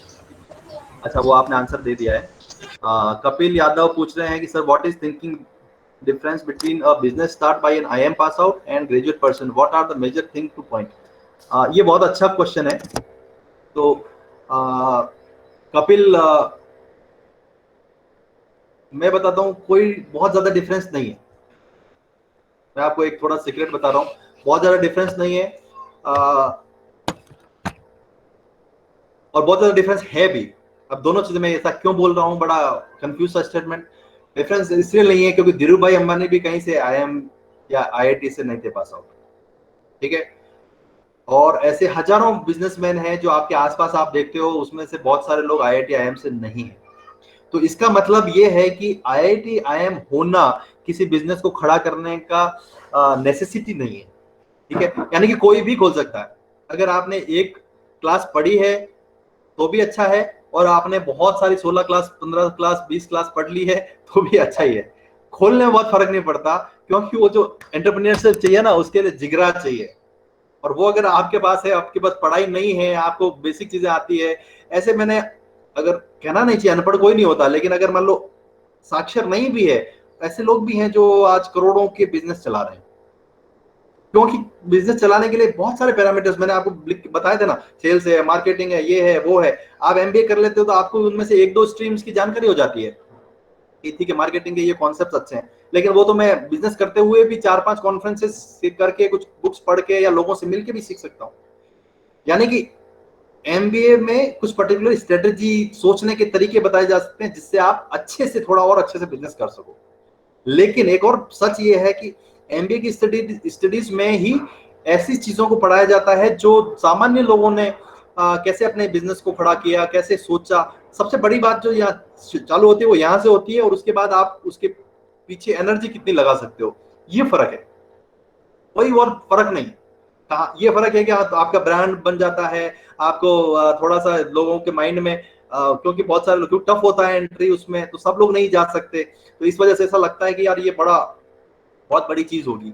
तो बहुत बड़ा नहीं है, अगर आप कहीं बहुत बड़े कॉलेज से एमबीए नहीं कर पाते हो तो कुछ जिंदगी में कोई लॉस हो गया, ऐसा नहीं है। आप बहुत बड़ी कंपनी फिर भी खोल सकते हो, आप बहुत बड़ी कंपनी, हाँ ठीक है, कुछ जॉब्स में आप शायद अप्लाई नहीं कर पाओगे, वहां नहीं जा पाओगे, लेकिन धंधा करने के लिए कहीं ना तो गवर्नमेंट कहती है कि आपको ये चाहिए या वो चाहिए, जो चाहिए सब मिल जाएगा।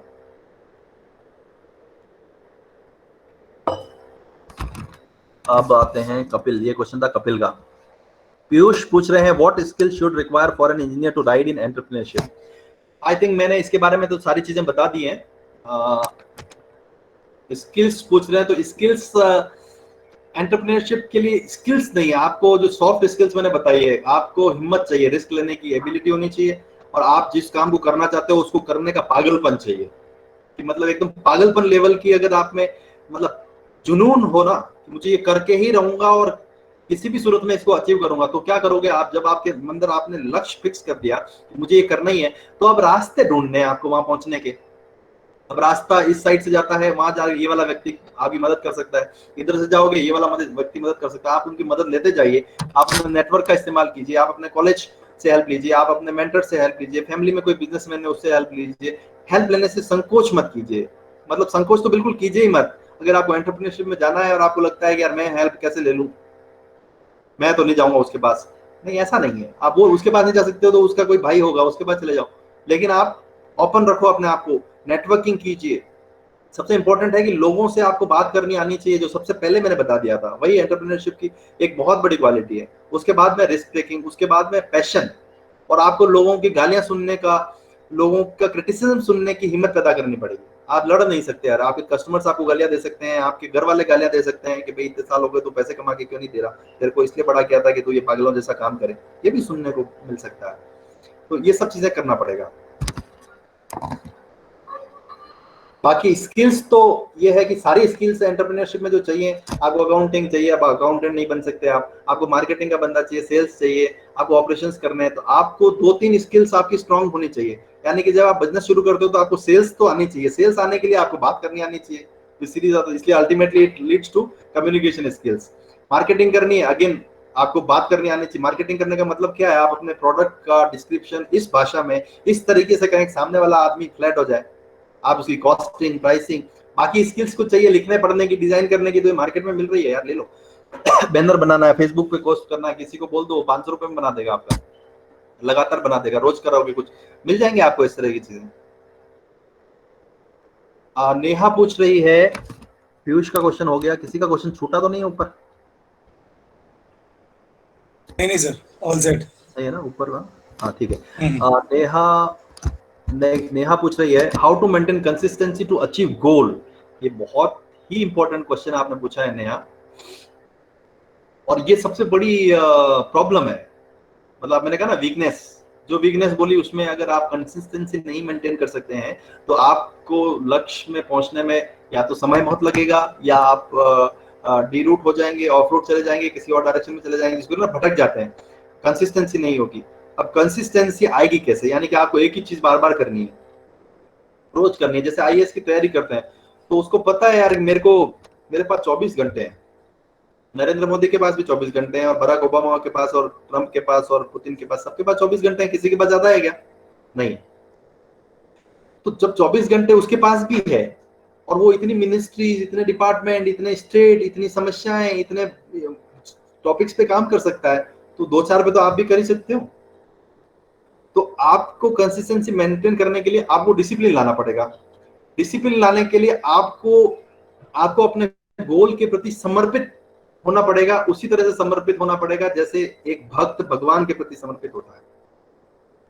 इससे ज्यादा सरल शब्दों में मैं नहीं कह सकता कंसिस्टेंसी लाने का। आपको पता है, जैसे आप सुबह उठते हो, मुंह धोते हो, ब्रश करते हो, फ्रेश होते हो, नहाते हो, खाना खाते हो, ये सब करते हो ना, कंसिस्टेंटली करते हो। कहीं आपकी चूक होती है क्या इसमें कि यार आज मैं खाना खाना भूल गया, आज मैं ब्रश करना भूल गया? अधिकतर लोगों के नहीं होता होगा, 99% लोगों के साथ ऐसा नहीं होता होगा। कुछ लोग हो सकते हैं वो अलग तरह के, जिनके बोले यार आज मैं खाना खाना भूल गया, 2 दिन हो गए मैंने खाना नहीं खाया यार, कुछ कुछ लग रहा है मुझे। अपने आप भूख लगती है 12 बजते ही, सुबह उठे, अच्छा 2 घंटे फ्रेश हुए और अरे यार नाश्ते का टाइम हो गया। कैसे आती है कंसिस्टेंसी? कैसे आई है कंसिस्टेंसी? क्यों? बचपन से आप वो चीज करते आ रहे हो, आपको पापा मम्मी ने सिखाया ब्रश करना है, उठ के नहाना है, ये करना है, वो करना है, और आपने सीखी उसको क्योंकि आपको लगा कि यार ये वाकई में जरूरी भी है। नहीं करोगे ब्रश, क्या होगा? सामने वाला बोला अरे यार तूने ब्रश नहीं किया, क्या बदबू आ रही है।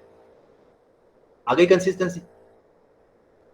आपने ब्रश करना शुरू कर दिया, आपके दांत में दर्द हुआ, डॉक्टर ने कहा यार ये दांत निकालना पड़ेगा, आपको निकलवाना पड़ा, जिंदगी में चोट लगी और आपने कहा यार अब तो आज के बाद तो मैं यार रोज 2 बार ब्रश करूंगा, सुबह और शाम। जैसे मैंने, मेरे दांत में जब आ गया था, छेद हो गए थे, तो मैंने वो फिलिंग कराई और 2 बार ब्रश करना शुरू किया। तब से आज दिन तक मेरे को दिक्कत नहीं हुई, 2 बार ब्रश करता हूँ, कंसिस्टेंसी आ गई। कंसिस्टेंसी 2 तरीके से आ सकती है, या तो खुद लाओ आप, या ठोकर खा के आएगी। आप नहीं लाओगे और भविष्य भगवान ने तय कर रखा है आपके लिए कि आएगी, तो वो आपको ठोकर देगा और फिर आप डिसाइड करोगे और वो आपकी कंसिस्टेंसी लाएगा। तो आपका जब तक लक्ष्य के प्रति समर्पण नहीं होगा, कंसिस्टेंसी आना मुश्किल है। जैसे न्यू ईयर के रिजोल्यूशंस होते हैं, बहुत इंटरेस्टिंग चीज है।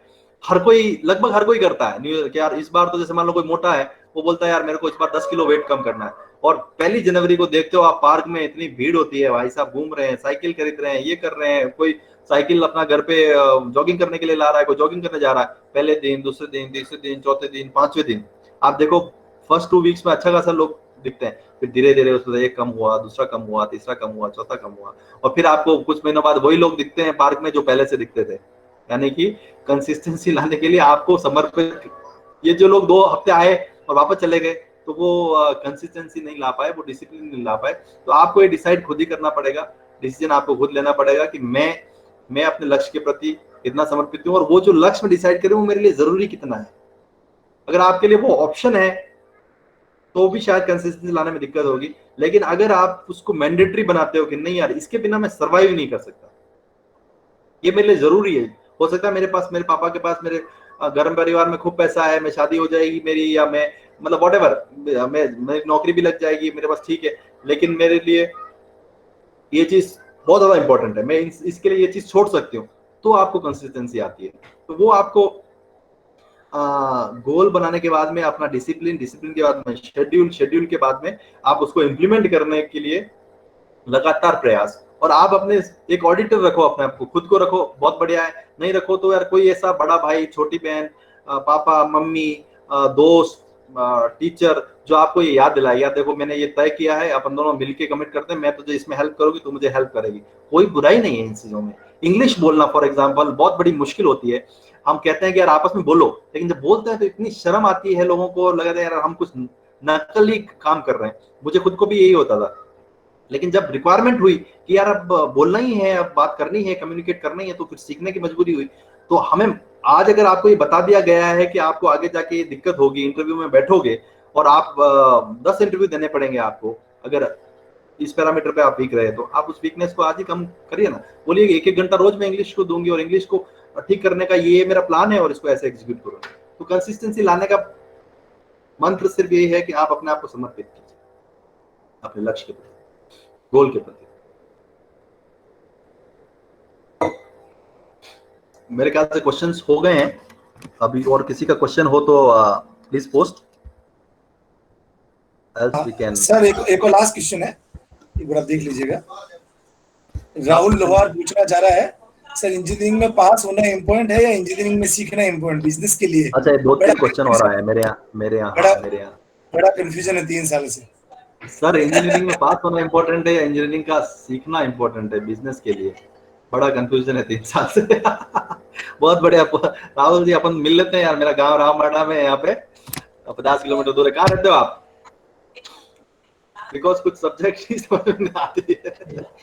ये आप अकेले की भुवाना रहते हो? तो यार मैं तो ही आओ, हाईवे सीधा आ रहा है मेरे गांव में, आप आ जाओ टाइम निकाल के, बैठ के बात करते हैं। बाकी अरविंद सिंह जी से नंबर ले लेना मेरा, जरूरत पड़े तो। अब यार ये क्वेश्चन तो मैं भी कैसे answer दूं? बड़ा कॉम्प्लिकेटेड है। देखो, आपने पैसे लगाए, सीधी सी बात बताता हूँ मैं अब आपको। आपने पैसे लगाए, पापा जी ने पैसे दिए होंगे या आपने अपने लेवल पे लिए होंगे, जो भी परिस्थिति रहे होंगे मुझे नहीं पता, लेकिन मोस्ट लाइकली पापा जी ने कहीं से अरेंज किए होंगे। अगर उनके पास होंगे तो उन्होंने दे दिए होंगे, नहीं तो बैंक से लोन लिया होगा, ठीक है। अब मेरे को उस पैसे की वैल्यू बनाने के लिए आपको पास तो होना चाहिए। होना इंपॉर्टेंट है, ये अलग विषय है, लेकिन होना चाहिए, क्योंकि एटलीस्ट आपको एक डिग्री मिल जाए। नहीं तो क्या होगा कि आपको डिग्री भी नहीं मिली, 3 साल भी खराब हो गए, तो उसको वेस्टेज क्यों करो। अब डिग्री इंपॉर्टेंट क्यों है, मैं उसका भी बता देता हूँ। ऐसा नहीं है कि डिग्री बिल्कुल ही वेस्ट है या रद्दी का पेपर है। आपको मैं अभी एक उदाहरण बताता हूँ। हम एक टेंडर में पार्टिसिपेट कर रहे थे, तो उस टेंडर में कंडीशन थी कि आपके टीम में एक इलेक्ट्रिकल इंजीनियर होना चाहिए। अब सोचिए, मेरी टीम में 7-8 बंदे, लेकिन इलेक्ट्रिकल इंजीनियर एक भी नहीं था। अब सोचिए, वहां ये डिग्री, अगर कोई ऐसा बंदा है जिसने इलेक्ट्रिकल इंजीनियरिंग छोड़ दी होती या इलेक्ट्रिकल इंजीनियरिंग की डिग्री उसके हाथ में होती, कल को आप बिजनेस करो और मान लो सिविल कॉन्ट्रैक्टर का काम करो आप, और उसमें कल आपको ये सरकारी पोल लगाने के लिए आपको कॉन्ट्रैक्ट या टेंडर आए, और उसमें लिखा हो कि यार आपकी जो भी ब्रांच है, मुझे नहीं पता क्या है आपकी ब्रांच, क्या है आपकी, लिखिए जरा। अगर इलेक्ट्रिकल है मान लो, और कल को आप उस धंधे में घुस जाते हो और आपको याद आता है यार इलेक्ट्रिकल, फिर आपको किसी और को पूछना पड़ेगा, अपने दोस्त को, यार तेरे पास डिग्री है, तेरे नाम दे दे, आप में से ऑटोमोबाइल है, ठीक है। तो कम से कम आप उस जॉब में जा तो सकते हो। कोई जरूरी नहीं कि आपको सारे सब्जेक्ट समझ में नहीं आए, लेकिन अगर आपको ऑटोमोबाइल के 4 सब्जेक्ट समझ में आते हैं, आपको वो 4 सब्जेक्ट अच्छी जॉब दिला सकते हैं। लेकिन अगर वो कंपनी बोलती है कि यार मेरे को बीटेक चाहिए, और बीटेक में ये परसेंटेज के ऊपर वाले बंदे को शॉर्टलिस्ट करूंगा, तो फिर उस दिन आप फंस जाएंगे। रही बात बिजनेस की, बिजनेस के लिए इंजीनियरिंग की डिग्री की, मैंने पहले बता दिया, किसी भी डिग्री की जरूरत नहीं।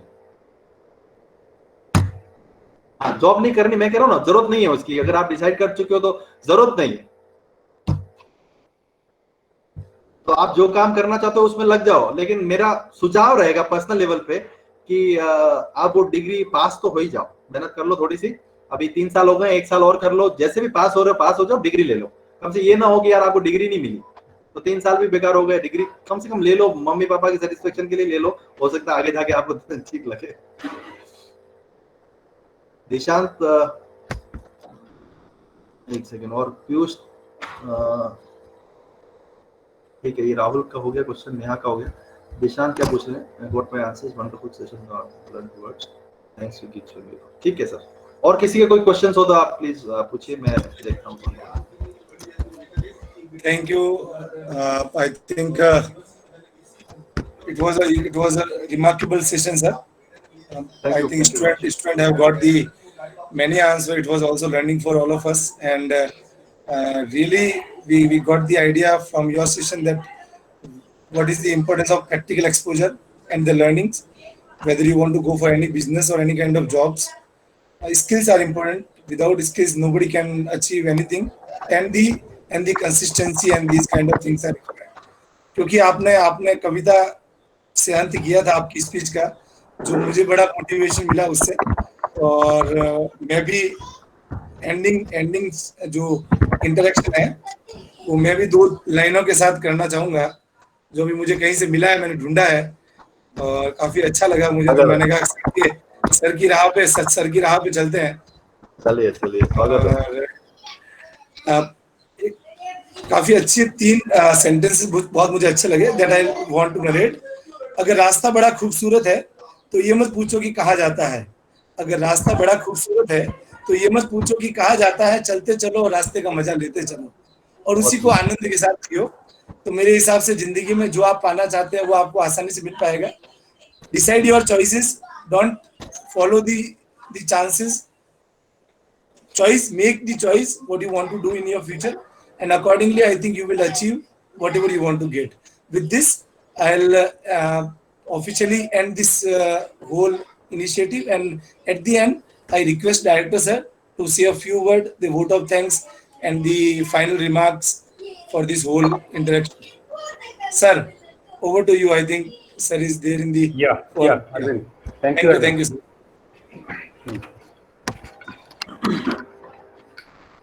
Yeah. So, to be very honest, I am really amazed कि by the address of Narayan Singh Saab, probably in a last almost more than an hour session it has been. So sir has probably touched the sentiments and hearts of students. जो कहते हैं बच्चों के दिलों की बात को, किसी के दिल को छूना बहुत आसान भी है, बहुत कठिन भी है. तो but in a way I was entirely listening to the address of sir. पूरी एक किसी भी बिजनेस को सेट करने की या किसी भी स्टार्टअप के लिए जो पूरी उसकी जर्नी है, सर ने अपनी भी जर्नी को, लाइफ जर्नी को शेयर किया, the struggle and all where the opportunities, जिन अपॉर्चुनिटीज को मिली, सर ने छोड़ के एक अपना वो डिसीजन लेना कि मुझे अपना खुद का अपना एक उद्यम है, अपनी एक एंटरप्रेन्योरशिप को डेवलप करना है. So he has very rightly touched upon the entire gamut, entire whole galaxy of setting up a business. कि एक बिजनेस को अगर हमको सेट करना है तो हमारे पास क्या क्या एट्रीब्यूट्स होने चाहिए या क्या क्या उसके रोल्स और फंक्शंस हैं. That is very useful, and that too coming from a person who himself is involved into this over a long period of time.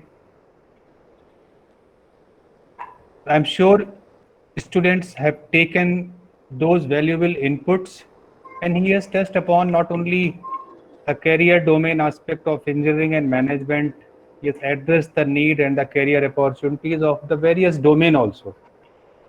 और सबसे बड़ी बात यह है कि जो चीज़ दिल से निकलती है वो दिल को छूती है.